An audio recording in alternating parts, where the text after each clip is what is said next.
Arkadaşlar, bugün sizlerle beraber bilim insanları, robotların efendisi Cezere'yi tanıtacağım.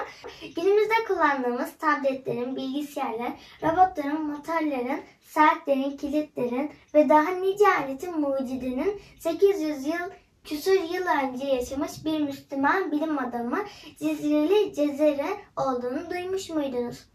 Evet, hayatımızı kolaylaştıran pek çok mekanik ve teknolojik aletin ilk örneklerini Cezere icat etmişti. Yüzlerce yıl önce henüz elektriğin olmadığı bir dönemde icatlar yapan Cezere keskin zekası ile suyun, rüzgarın ve hayvanların gücünden de istifade ederek mekanik parçalarla çalışan makineler yapmıştır. Artuklu Devleti'nin sarayında baş mühendis olarak çalışan Cezeri yaptığı bir robotu sultana gönderdi. Robotu gören sultan hayretler içinde kaldı. Çünkü bu robot kendi kendine hareket ediyordu. Gördükleri hoşuna giden sultan Cezeri'den bütün icatlarını yazmasını ve kitap haline getirmesini istedi.